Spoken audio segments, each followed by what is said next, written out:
Okay, start करते हैं history. और हिस्ट्री में हम लोगों ने लास्ट लेक्चर में जितने भी वॉइकोम सत्याग्रह हो गया या बलसाड़ मूवमेंट हो गया, ठीक है, या उसके बाद स्वराज पार्टी का फॉर्मेशन कैसे हुआ, इन सब चीजों के बारे में कल हमने पढ़ाई कर ली थी, मतलब कि लास्ट लेक्चर में हमने पढ़ लिया था, बरोबर।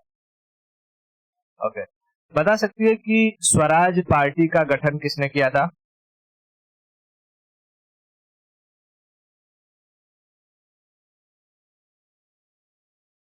यस, सी आर दास और मोतीलाल नेहरू ने। सी आर दास और मोतीलाल नेहरू ने 1 जनवरी 1923 को, ठीक है, 1 जनवरी 1923। बलसाड़ मूवमेंट किसने स्टार्ट किया था? सरदार वल्लभ भाई पटेल। उन्होंने वहां पर कौन सा स्लोगन दिया? कर मत दो स्लोगन। लेकिन कहेगा कि नो टैक्स मूवमेंट किसने स्टार्ट किया?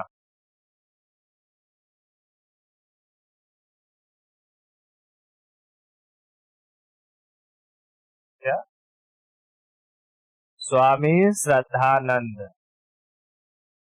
स्वामी श्रद्धानंद, ठीक है, स्वामी श्रद्धानंद, स्वामी श्रद्धानंद। ओके, वाइकोम सत्याग्रह। वाइकोम सत्याग्रह को किसने स्टार्ट किया था? टीके माधवन। टीके माधवन ने, ठीक है, 1924-25 के आसपास। ये SC ST को लेकर के था।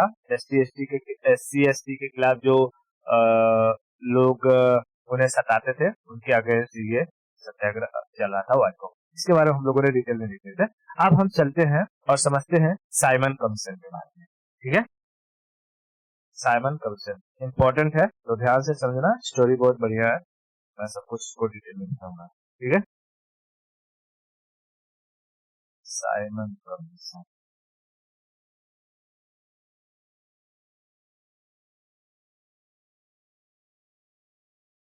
Simon commission. देख, साइमन कमीशन क्या था? देख, 1919 में गवर्नमेंट ऑफ इंडिया एक्ट बना था। देख, 1857 के बाद से हमने देखा था कि भारत के लिए अगर कोई कानून बनाया जाता था तो वो यहीं पर बनता था। वहाँ जो कि ब्रिटेन से कोई भी चीज बन के नहीं आता था, अब उसे भारत में ही बनाया जाता था और लागू किया जाता था, ठीक है। 1919 में दो बड़ी घटनाएं हुई थी, जैसे कि एक तो जलियांवाला बाग, और दूसरा हमने देखा था खिलाफत मूवमेंट हुआ, किसकी वजह से? टर्की के विभाजन की वजह से, ठीक है। इन दो बड़ी घटनाओं की वजह से अब भारतीयों में क्या हो गया था? आक्रोश एकदम फैला हुआ था। और अगर यहाँ पर अंग्रेज कुछ और तिकड़मबाजी करते तो 1857 जैसी फिर से क्रांति होने की उम्मीद थी, ठीक है। हाँ, फिर से एक क्रांति होने की उम्मीद थी। और इसके बारे में आगाह किया था, एक कमीशन बनाया गया था, मेसोपोटामिया कमीशन, ठीक है। मेसोपोटामिया कमीशन, ये गुप्त कमीशन था, ठीक है, किसी को इसके बारे में पता नहीं था। इसने ही, होते ना जैसे हमारे स्पाई होते हैं रॉ वाले, तो कहीं पर देश में कोई अटैक होने वाला रहता है, ठीक है, तो उसकी जानकारी पहले ही दे देते हैं। लेकिन हमारे नेता लोग बेवकूफ, वो लोग सीरियस ही नहीं लेते हैं, है कि नहीं। तो वैसे ही मेसोपोटामिया कमीशन था, उसने क्या कहा अंग्रेजों को कि देखो, तुम लोगों ने ये दो जो इतनी बड़ी बड़ी गलतियां करी है, इसकी वजह से हिंदुस्तानियों के अंदर क्या भरा हुआ है? गुस्सा भरा हुआ है। और अगर तुम लोग इन्हें रिलीफ देने के लिए कोई काम नहीं करोगे तो हो सकता है कि 1857 की जैसी ही दोबारा एक क्रांति हो जाए और फिर अंग्रेज कुछ आएंगे, ठीक है। तो आगाह किसने किया था? मेसोपोटामिया, मेसोपोटामिया कमीशन, ठीक है, मेसोपोटामिया कमीशन ने। इसने क्या कहा कि ब्रिटिशर्स को सजेस्ट किया कि भारतीयों को क्या दो, कुछ ग्रांट दो, रिलीफ दो, ठीक है। सजेस्टेड,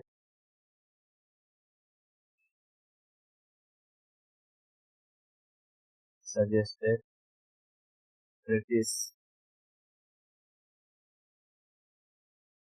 टू प्रोवाइड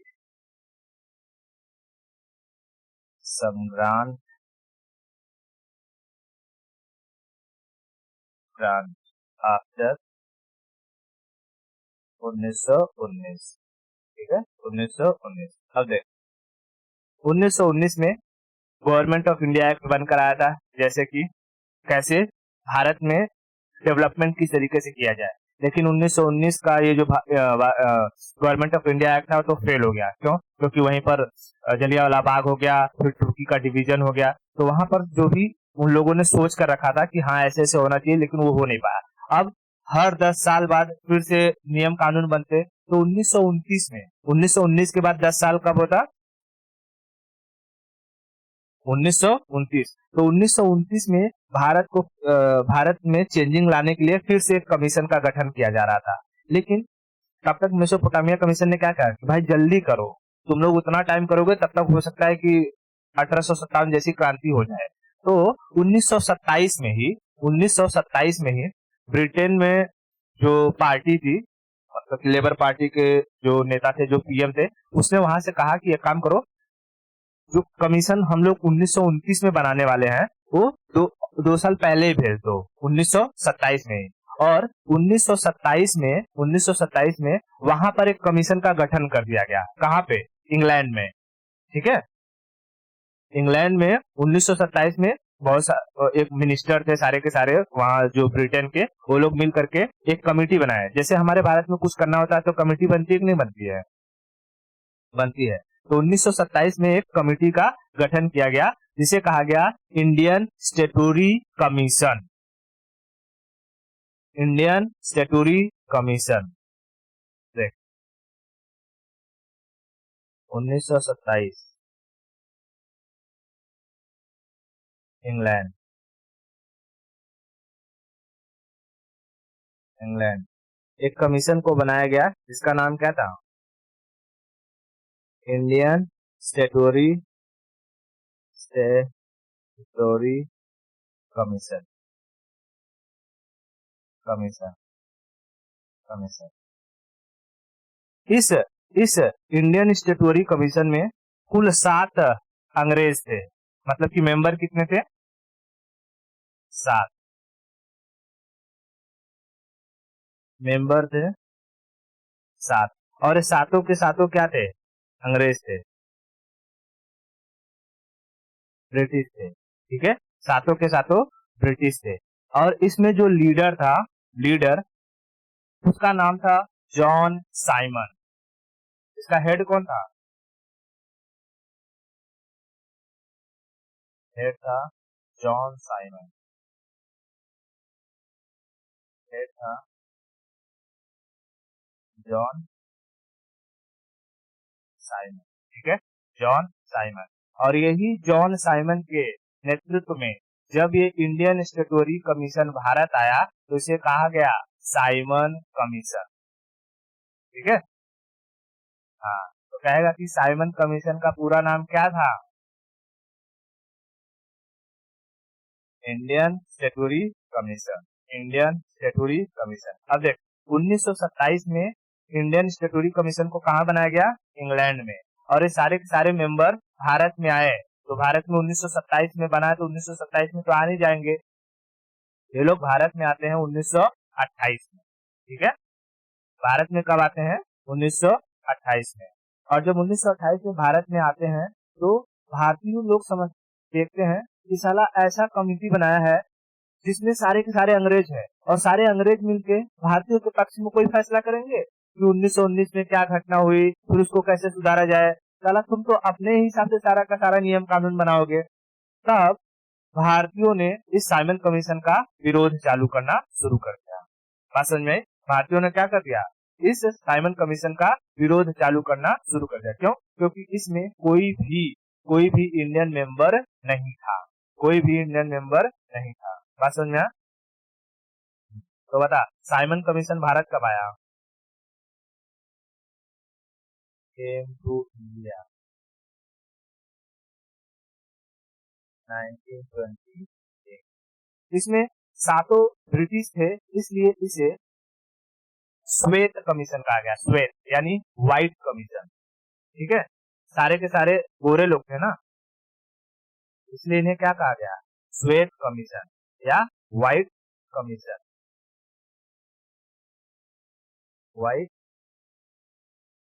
कमीशन, ठीक है, वाइट कमीशन। और भारत में आते ही इसका पुरजोर तरीके से क्या होने लगा, विरोध होने लगा, साइमन गो के नारे लगने लगे।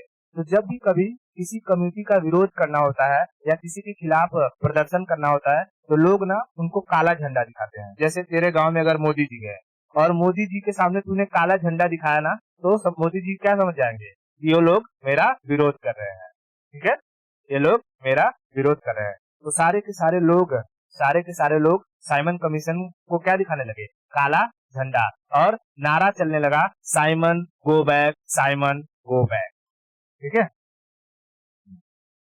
तो यहाँ पे क्या लिखूं, Indians Indians oppose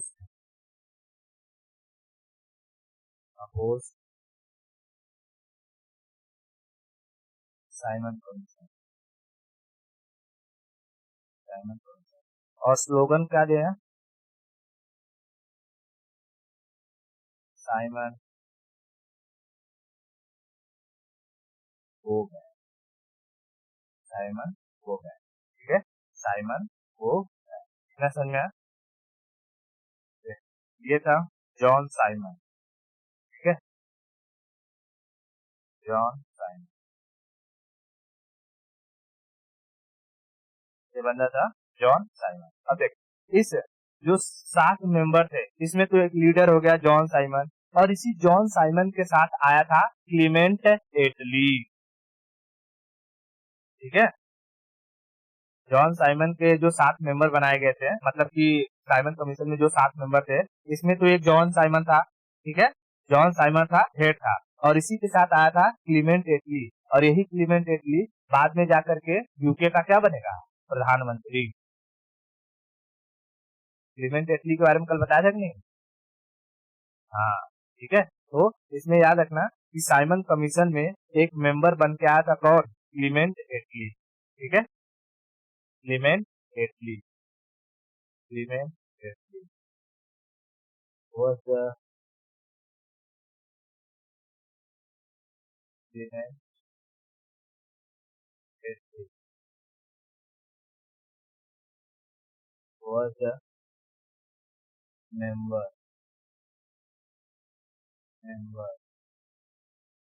of Simon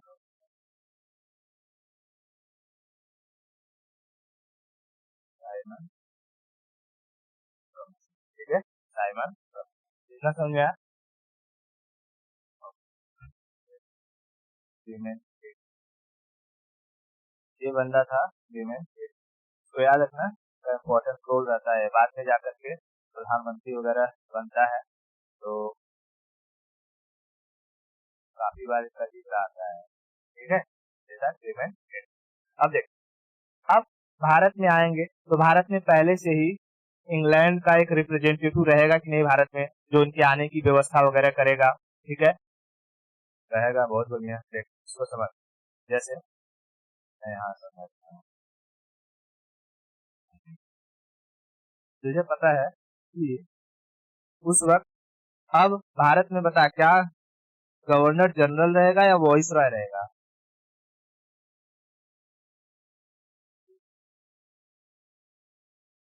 governor general कहाँ से रहेगा, 1857 के बाद गवर्नर जनरल का पोस्ट खत्म हो गया है, वॉइस रॉय का पोस्ट चल रहा है अभी। 1857 के बाद गवर्नर जनरल का पोस्ट खत्म हो गया था ना, और ये क्या चल रहा है, कौन सा समय, 1927, 28, 1928, तो 1928 में पूरे भारत का क्या रहेगा, वॉइस रॉय, ठीक है, पूरे भारत का वॉइस रॉय, वॉइस रॉय, भारत का वॉइस रॉय, वॉइस रॉय, और वॉइस रॉय कौन रहेगा उस वक्त, तो इरविन, ठीक है, भारत का वॉइस रॉय इरविन। अब इस वॉइस रॉय के ऊपर भी एक बंदा रहता था कि नहीं रहता था, जिसे हम कहते थे राज्य सचिव, स्टेट सेक्रेटरी, है ना, स्टेट सेक्रेटरी। तो स्टेट सेक्रेटरी था, उसका नाम था बर्कन हेड, ठीक है, स्टेट सेक्रेटरी कौन था,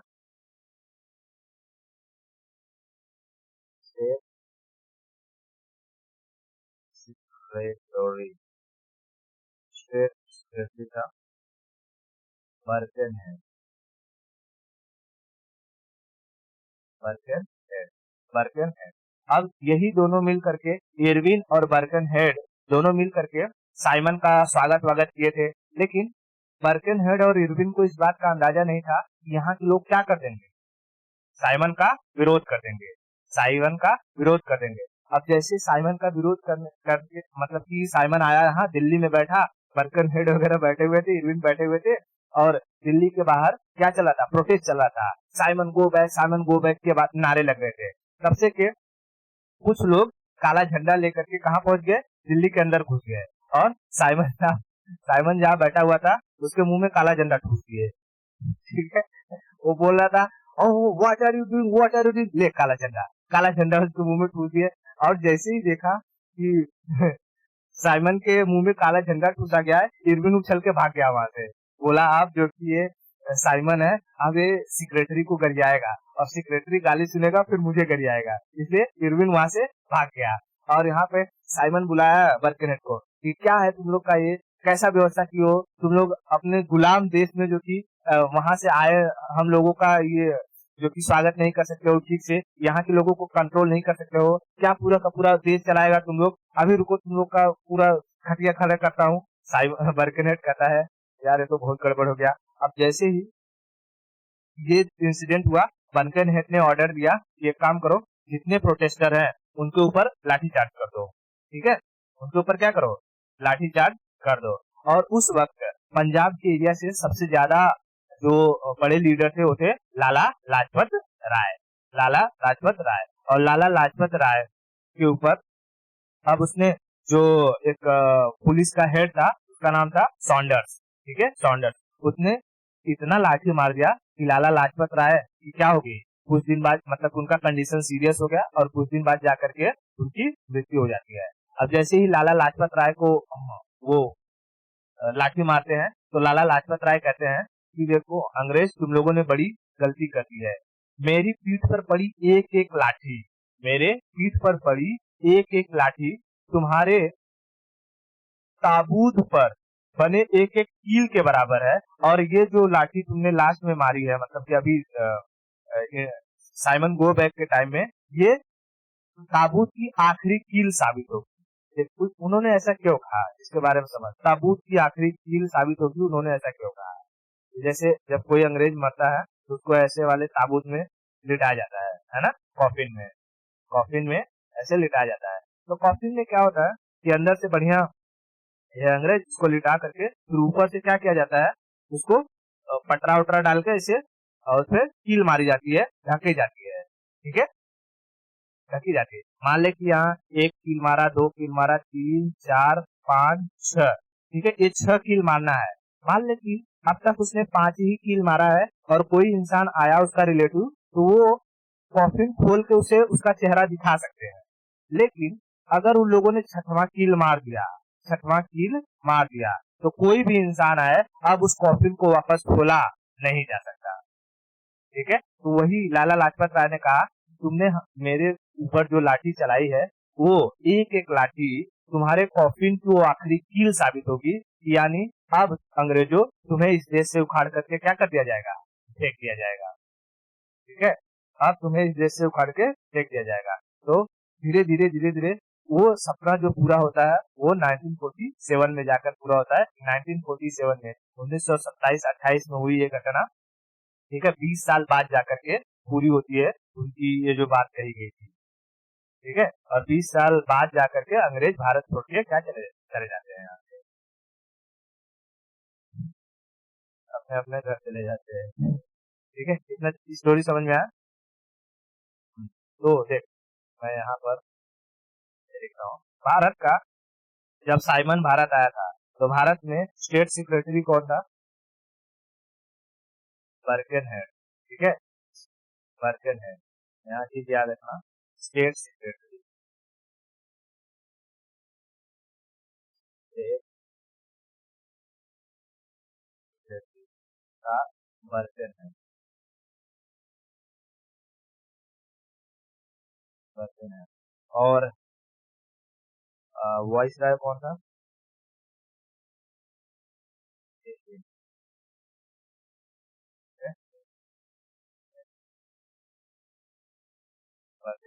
ये था वर्जन, क्योंकि ये लोग यहीं रहते थे, तो इन लोग को इसका अंदाजा होना चाहिए था कि भाई भारत में क्या सिचुएशन चल रही है, लेकिन इन लोग को इसका अंदाजा नहीं हो पाया कि साइमन का इतना विरोध होगा, इसलिए साइमन भड़क गया। ठीक है, साइमन भड़क गया। बात समझ में? अब देख, जैसे ही सारी की सारी जनता यहाँ पर विद्रोह करने लगी, यहाँ पर लाला लाजपत राय की मृत्यु हो गई, और उसके बाद वाली तो सारी कहानी मैंने बता दिया है। कौन सी? ये अपने भगत सिंह वाली स्टोरी, कि कैसे भगत सिंह ने सॉन्डर्स को मारने का वो किया, फिर मारा वारा, और उसके बाद कैसे उनकी स्टोरी गई। तो एक अलग सिस्टम है, वो वहां पर वो चला जाता है। ठीक है, वो वाली स्टोरी मैं पहले ही बता चुका हूँ। अब यहाँ आगे समझते हैं कि जब बर्कनहेड का इतना बर्कनहेड को गाली वाली पड़ी, और उसके बाद देखा गया, बर्कनहेड ने देखा कि ये कौन है, कौन सी पॉलिटिकल पार्टीज है जो इतना हंगामा कर रही है, तो उसने देखा कि जो कांग्रेस पार्टी है, कांग्रेस पार्टी के लीडर भी क्या कर रहे हैं, साइमन का बहुत विरोध कर रहे हैं। तो बर्कनहेड ने कांग्रेस पार्टी के जो लीडर थे उन लोग को बुलाया सबको, और उसमें उस वक्त मोतीलाल नेहरू एक बड़े प्रोमिनेंट लीडर के तौर पर उभरे रहे थे। ठीक है, मतलब थे प्रोमिनेंट लीडर मोतीलाल नेहरू थे। तो बर्कनहेड ने मोतीलाल नेहरू को बुलाया, बोला कि क्या है मोतीलाल, जो कि तुम लोग क्यों इतना विरोध कर रहे हो? तुम लोग नहीं चाहते कि इस देश के लिए कोई अच्छा नियम कानून बनाया जाए? तुम्हारे पास अगर पावर है तो एक काम करो, तुम लोग खुद अपने देश में अपना नियम कानून बना लो, अपना कॉन्स्टिट्यूशन बना लो, और जैसे तुम अपना कॉन्स्टिट्यूशन बना लोगे और अपने ही लोगों के द्वारा अगर पास करवा लोगे, तो हम लोग तुम्हें क्या कर देंगे, डोमिनियन स्टेटस दे देंगे, और फिर यहाँ से चले जाएंगे। तो नेहरू, मोतीलाल नेहरू एकदम खुश हो गए, बोले कोई बात नहीं, क्योंकि मेरे ही लोग हैं, मैं तो अपना कॉन्स्टिट्यूशन बना ही लूंगा, एक से एक पढ़े लिखे नेता है यहाँ पर है? और जो है फिर हम लोग उनको ला करके दिखाएंगे कि हाँ देखो सबने पास कर दिया है। नहीं, लेकिन उस वक्त क्या हो गया था कि जो कांग्रेस पार्टी थी, कांग्रेस पार्टी के साथ साथ एक और पार्टी उभर कर अलग हो चुकी थी, जिसको कहा जाता था मुस्लिम लीग। और मुस्लिम लीग के उस वक्त जो बड़े नेता थे वो कौन था? मोहम्मद अली जिन्ना। मोहम्मद अली जिन्ना। बर्कनहेड अच्छी तरीके से जानता था कि जो मोतीलाल नेहरू जो भी कॉन्स्टिट्यूशन बनाकर लेकर के आएगा, उस कॉन्स्टिट्यूशन को सारे लोग पास कर देंगे, लेकिन ये जो मोहम्मद अली जिन्ना है ये पास नहीं करेगा। ठीक है, ये पास नहीं करेगा। और बर्कनहेड किसको मिला लिया था? मोहम्मद अली जिन्ना को। उसने कहा था कि देख, जो है ये मैंने मोतीलाल नेहरू को चैलेंज किया है, वो कॉन्स्टिट्यूशन बनाएगा और तू उसको पास मत करना। ठीक है, उधर धीरे से संतिया दिया था उसको मोहम्मद अली जिन्ना को। अब मोतीलाल नेहरू गया, जो है कॉन्स्टिट्यूशन बनाया, अपना सारा का सारा रिपोर्ट बनाया, नेहरू रिपोर्ट, और ले जा करके पास, सबके पास जा करके कहे कि देखो अच्छा ये सब ऐसा ऐसा रिपोर्ट है, आप सब साइन कर दो कि हाँ ठीक है, ये भारत के लिए यही जो नियम कानून है ये लागू होने चाहिए। तो जैसे ही सब लोगों ने तो साइन कर दिया, जैसे ही पहुंचे किसके पास? मोहम्मद अली जिन्ना के पास। मोहम्मद अली जिन्ना ने कहा है नेहरू, ये क्या है रिपोर्ट, एक काम करो, ले मैं तुमको अपना रिपोर्ट देता हूँ, ये पास करा देना। नेहरू बोले है। तो उस वक्त मोहम्मद अली जिन्ना ने 14 सूत्री फॉर्मूला यानी 14 पॉइंट फॉर्मूला को दिया था। उसने कहा कि ये तुम्हारा रिपोर्ट नहीं, ये मेरा रिपोर्ट पास होना चाहिए। ठीक है, जिन्ना ने क्या कहा कि तेरा नेहरू रिपोर्ट नहीं, इस भारत के लिए कानून अगर बनेगा वो कौन सा, किसका बनना चाहिए? मेरा 14 सूत्री फॉर्मूला, जो मैंने 14 पॉइंट लिखे हैं वो इंक्लूड होना चाहिए। तो जो कि अब तो नेहरू के ऊपर एक पर्सन का, मतलब कि मुस्लिम लीग का साइन ही नहीं हो पाया, क्योंकि अगर जिन्ना साइन नहीं करेगा तो मुस्लिम लीग के और भी लोग साइन नहीं करेंगे, है ना। अब वो साइन नहीं हो पाया, तो अब गए कौन लेकर के? मोतीलाल नेहरू। मोतीलाल नेहरू लेकर गए, कोई बात नहीं, और बाकी सबने तो साइन किया है ना, इसको जो कि मैं बर्कनहेड को बोल दूंगा कि वो बाद में वो साइन कर देगा। तो मोतीलाल नेहरू सोचे कि अपने बेटे को भी लेके चलता हूँ। बेटा कौन उनका? जवाहरलाल नेहरू। उन्होंने बोला कि मोतीलाल नेहरू ने, लो बेटा लो दिखाता हूँ, देखो कि कितना मेरा इज्जत है, मान सम्मान है, लोग मुझे कितना वैल्यू देते हैं। तो अ, जवाहरलाल नेहरू बोले हाँ पापा चलो चलो चलते हैं। मोतीलाल नेहरू और जवाहरलाल नेहरू दोनों गए दिल्ली में बर्कनहेड के पास। और बर्कनहेड देखा है यहाँ तो मुस्लिम लीग का साइन ही नहीं है। बर्कनहेड ने वहां पर नेहरू रिपोर्ट को फाड़ दिया और जवाहरलाल अरे मोतीलाल नेहरू को खूब गाली दिया। क्या है मोतीलाल नेहरू, तू खाली साइमन कमीशन का जो कि विरोध कर रहा है, तेरा खुद के देश में तू अपना ही रिपोर्ट पास नहीं करवा पा रहा है, तेरे ही रिपोर्ट को लोग विरोध कर रहे हैं, तो हम तो बाहर से आए हुए हैं, लोग हमारा विरोध करेंगे लेकिन तुम लोग को तो हमारा समर्थन देना चाहिए। अब यहाँ पर मोतीलाल नेहरू का मुंह लजा दिया क्योंकि बर्कनहेड गाली दे रहा है वो ठीक है, लेकिन बेटा के सामने गाली दे रहा है। और यहाँ तो मोतीलाल नेहरू बोले थे बेटा को कि मेरा बहुत इज्जत है? उसके उसके बाद यहाँ पर जवाहरलाल नेहरू बोले पापा तो फाड़ के फेंक दिया क्या? नेहरू रिपोर्ट फाड़ के फेंक दिया। उसके बाद वहां पर देखे कि मोतीलाल नेहरू की आंखों में आंसू आ गया था। फिर जवाहरलाल नेहरू गुस्सा गए और जवाहरलाल नेहरू ने वहां कसम खाया कि बर्कनहेड तूने मेरे पापा का रिपोर्ट फाड़ के फेंका है, अब मैं तुम लोग को इस देश से फाड़ के फेंक दूंगा। ठीक है, क्या कर दूंगा? इस देश से फाड़ के फेंक दूंगा। क्योंकि मोतीलाल नेहरू ने जवाहरलाल नेहरू को बहुत नाज से पाला था। मोतीलाल नेहरू के पास पैसा वैसा बहुत था और ये स्टोरी बता चुका हूँ कैसे लंदन में जब लोग पढ़ रहे थे तो टाई खरीदने गए थे, तो वहां का जो प्रिंस था और जवाहरलाल नेहरू दोनों दोस्त हुआ करते थे, एक ही गाड़ी से गए थे टाई खरीदने और टाई पसंद आ गई जवाहरलाल नेहरू को, लेकिन दुकान में एक ही टाई थी और वही टाई प्रिंस को भी पसंद आ गई। तो दुकानदार ने कहा कि मतलब प्रिंस ने कहा कि ये टाई मुझे दे दो, तो वहां से दुकानदार ने कहा कि नहीं, ये टाई तो पहले इन्होंने पसंद किए तो मैं इन्हें ही दूंगा। और इस पर प्रिंस गुस्सा हो गया। प्रिंस गुस्सा हो गया तो जवाहरलाल नेहरू को गाड़ी पे नहीं बिठाया, बोला कि जा तू पैदल जा यहाँ पे। और इस बात का पता मोतीलाल नेहरू को चला। मोतीलाल नेहरू ने हॉस्टल के सामने जितने गेट थे उन सब गेट के पास क्या खड़ा करवा दिया गाड़ी, और कहा कि मेरा बेटा जिस गेट से निकलेगा वो उस कार से जाएगा। तू इंग्लैंड का राजा का बेटा है तो क्या हुआ, पैसा सिर्फ तेरे पास नहीं है, मेरे पास भी पैसा है। ठीक है, तो जब इतना लाड़ प्यार से उनको पाला था तो बताओ बेटा के सामने बाप को गरियाएगा तो बेटा चुप रहेगा? नहीं। तब वहां पर अब तो नेहरू रिपोर्ट फाड़ दिया गया। अब जैसे ही नेहरू रिपोर्ट को फाड़ दिया जिन्ना बहुत खुश हुआ। जिन्ना को लगा कि बर्कनहेड अब मेरा रिपोर्ट मान लेगा, तो जिन्ना ले गया बर्कनहेड के पास, कहा कि देखो मैंने नेहरू रिपोर्ट पे साइन नहीं किया, ले लो मेरा रिपोर्ट पारित कर दो।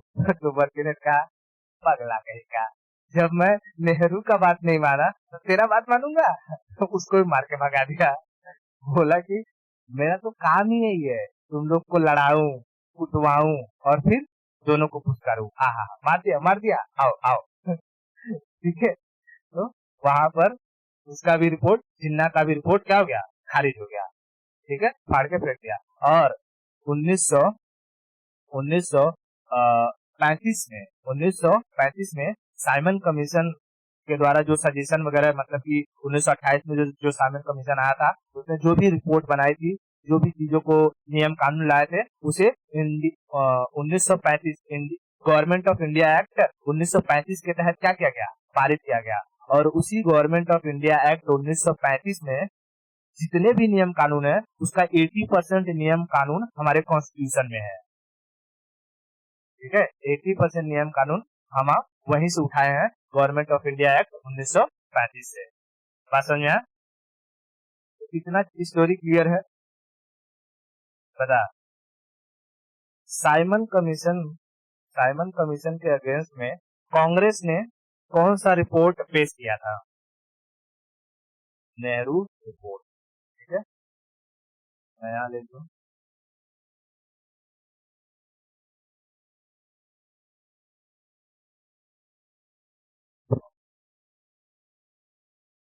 अगेंस्ट साइमन कमीशन,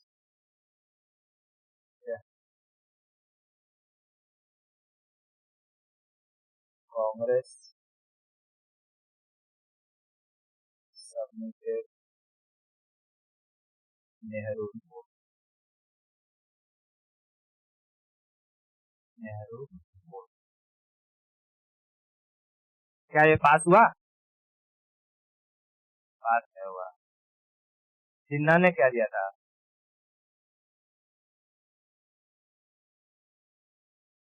14 सूत्री फॉर्मूला, 14 पॉइंट फॉर्मूला। क्या इसका पास हुआ? नहीं। ठीक है, साइमन कमीशन का ही report government of India act 1935 के द्वारा पास किया जाता है।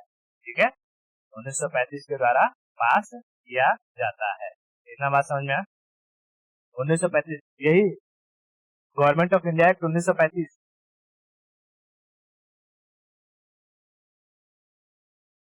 नहीं नहीं नहीं, ये इन दोनों, ना तो नेहरू रिपोर्ट कोई पास हुआ, ना 14 सूत्री फॉर्मूला कोई भी पास नहीं हुआ। लेकिन जो साइमन ने रिपोर्ट बनाया था ना, साइमन ने अपना रिपोर्ट,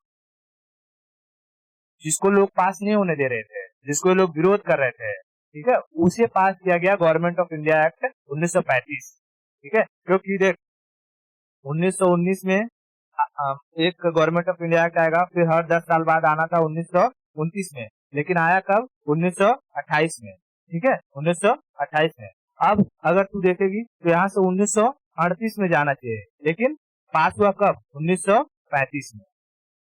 ठीक है, 1935 में। तो गवर्नमेंट ऑफ इंडिया एक्ट 1935 में सारा का सारा पास हुआ। क्लियर है? ओके, अब देख, जब ये सब सारा का सारा नेहरू रिपोर्ट फाड़ के फेंक दिया गया, 14 सूत्री फॉर्मूला भी फाड़ के फेंक दिया गया, तब बर्कनहेड वापस से साइमन को बुलाया, बोला देखो यहाँ पर राज करना बहुत आसान है, कुछ नहीं है, बस इन लोग को हिंदू मुसलमान के नाम पे लड़ाते रहो और बाद में दोनों को धीरे धीरे फुसकाते रहो। तब साइमन बोला, हाँ हाँ सही बोल रहे हो, नहीं तो आते ही मेरे मुंह में झंझट घुस दिया था। बताओ, इस तरीके से राज करना है, बढ़िया बात है, यहाँ पर करते रहो करते रहो। ठीक है, तो इतना सारा का सारा ये स्टोरी क्लियर हुआ। अब देख, साइमन ने अपनी रिपोर्ट जो 1928 में लाया था, उसे 1930 में क्या किया? पास किया, मतलब कि पेश किया कि हम क्या रिपोर्ट बना करके लाए हैं, क्योंकि 28 तक तो सारा का सारा ये मारी मारा चल रहा था, तो कुछ पास पेश नहीं कर पाया। साइमन ने अपना रिपोर्ट कब पास किया? 1900 रिपोर्ट पेश किया 23 में, 30 और इस रिपोर्ट को मतलब बड़े पैमाने पर अगर पूरा लागू किया गया था तो कब? Government of India act 1935। Simon submitted submitted their report in 1930। ठीक है, 1930, और इस रिपोर्ट को पास किया गया गवर्नमेंट ऑफ इंडिया एक्ट 1935 के तहत। And this report is pass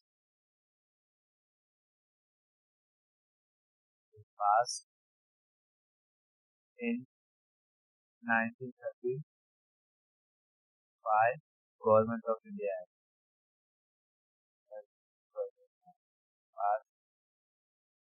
government of India act 1935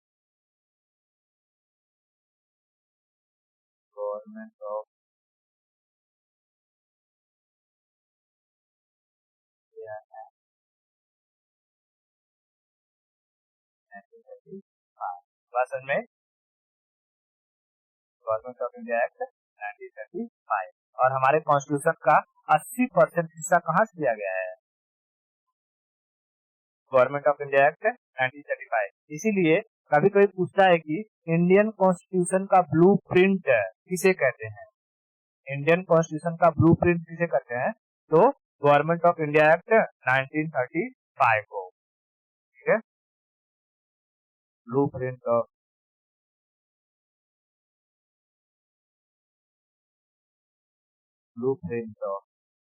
Indian constitution, Indian constitution इसे कहा जाता है गवर्नमेंट ऑफ इंडिया एक्ट 1935 को। क्यों? 80% जो कंटेंट है, कॉपी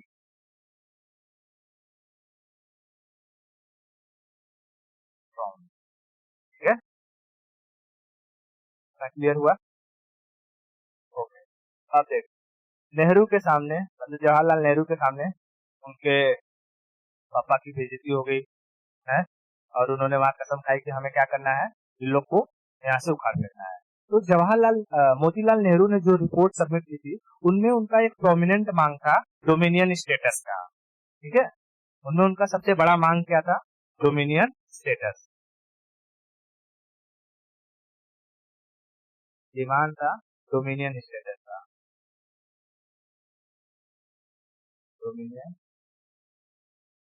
स्टेटस का। लेकिन लेकिन अगले ही साल जस्ट 1929 में कांग्रेस की एक मीटिंग बैठी लाहौर में। ठीक है, कांग्रेस की मीटिंग बैठी लाहौर में, और उस लाहौर कांग्रेस मीटिंग के जो अध्यक्ष थे वो थे जवाहरलाल नेहरू। और जवाहरलाल नेहरू ने कहा कि अब डोमिनियन स्टेटस नहीं, अब हमें चाहिए कंप्लीट इंडिपेंडेंस, कंप्लीट फ्रीडम। हाँ, ठीक है,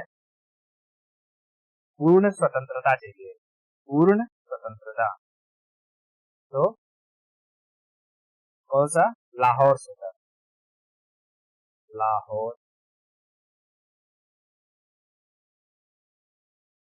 से सर, लाहौर से।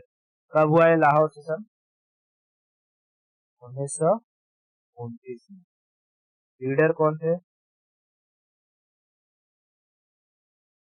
जवाहरलाल नेहरू, जवाहरलाल नेहरू। ठीक है, इन्होंने इन्होंने क्या डोमिनियन स्टेटस की मांग की? नहीं, डोमिनियन स्टेटस मांग नहीं की। इन्होंने कहा कंप्लीट फ्रीडम, अब हमें क्या चाहिए? पूर्ण स्वराज्य, कंप्लीट फ्रीडम,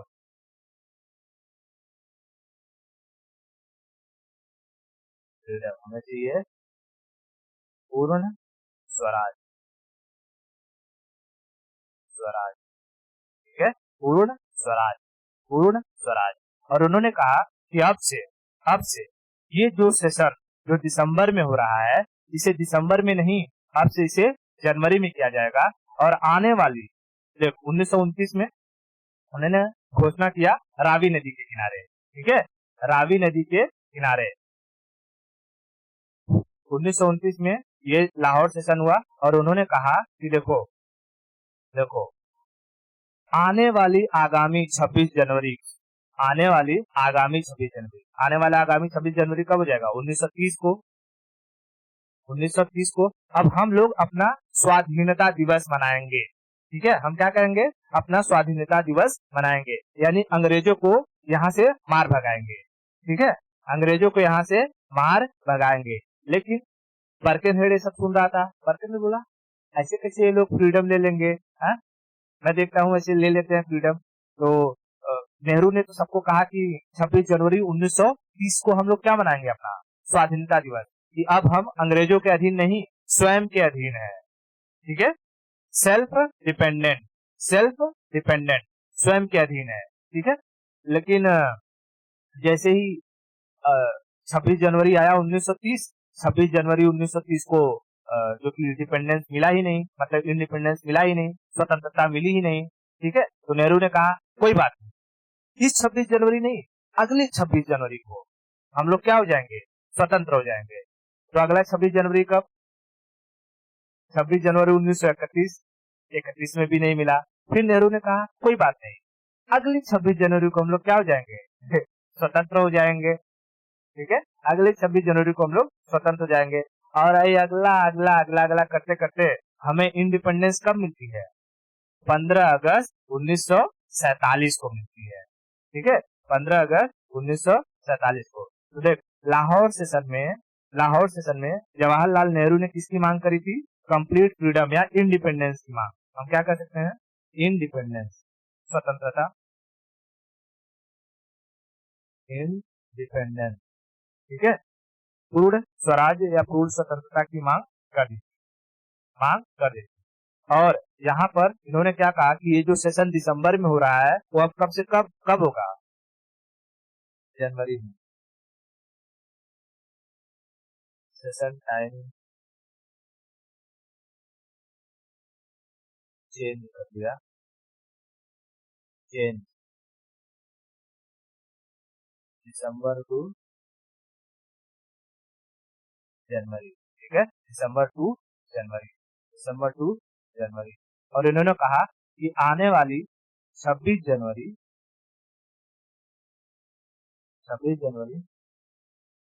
1930 को हम क्या मनाएंगे, सेल्फ डिपेंडेंस,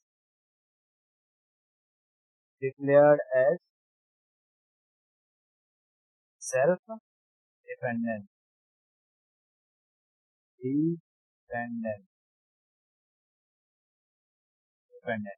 लेकिन क्या 26 जनवरी 1930 को सेल्फ डिपेंडेंस मिला या लोग स्वतंत्र हुए? अभी भी हम किसके डिपेंडेंस है, अंग्रेजों के। तो हमें आजादी नहीं मिली और अभी भी हम किसके अंदर काम कर रहे थे, अंग्रेजों के ही, ठीक है, अंग्रेजों के। तो देख यहाँ पर मैं लिखता हूँ 26 जनवरी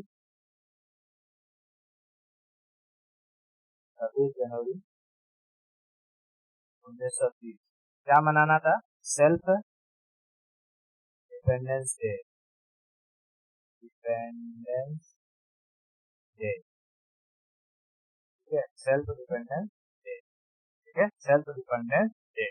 लेकिन हुआ नहीं और ये करते करते हम लोग देखते हैं कि 26 जनवरी 1900 जो है ये आता है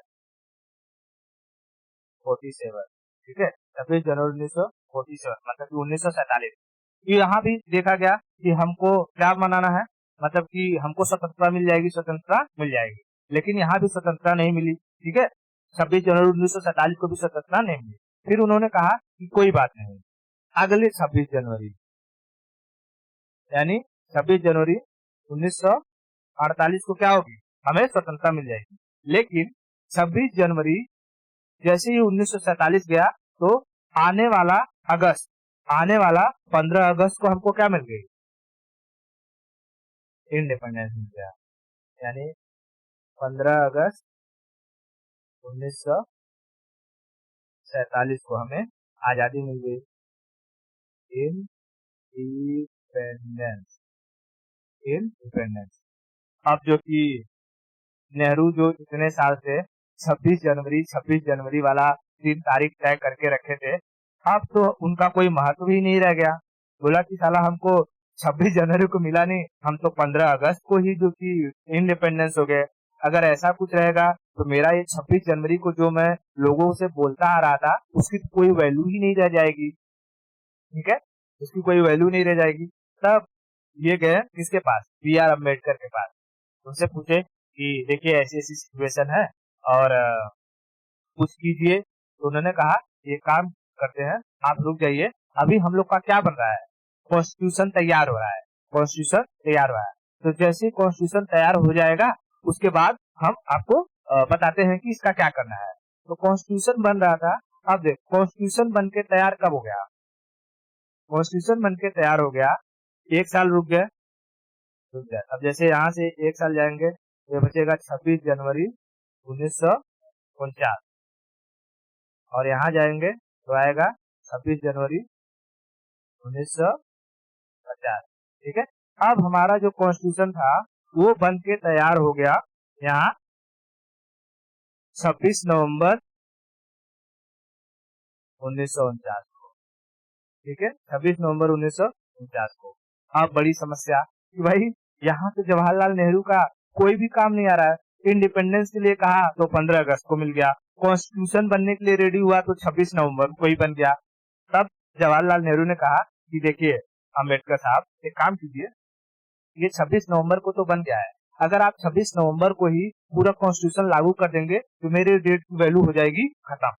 2 महीना रुक जाइए, दिसंबर और जनवरी, 26 नवंबर से 26 दिसंबर और 1 महीना और रुक जाएंगे तो 26 जनवरी और ये मेरा वाला डेट आ जाएगा। और एक काम करो, ये जो कॉन्स्टिट्यूशन है आप 26 जनवरी को ही क्या कर दो, लागू कर दो। तो उसी दिन हम लोग अपना क्या बनाने लगेंगे, रिपब्लिक डे मनाने लगेंगे। और ये मेरा जो 26 जनवरी वाला डेट है ये भी लोगों के दिमाग में बना रह जाएगा, है ना। नहीं तो लोग भुला जाएंगे कि मैंने 26 जनवरी को क्या किया था, है कि नहीं। तो अब से जाकर के हमारा जो कॉन्स्टिट्यूशन था वो बन गया था 26 नवंबर को, लेकिन ये लागू कब हुआ, इम्प्लीमेंटेड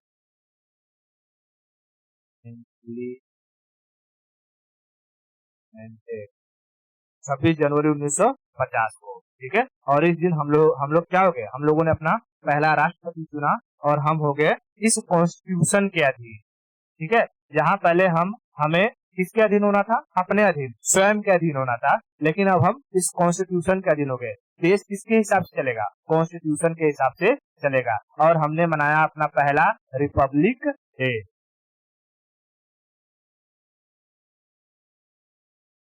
रिपब्लिक डे। और ये क्या था, ये मनाया जाता है कॉन्स्टिट्यूशन डे, कॉन्स्टिट्यूशन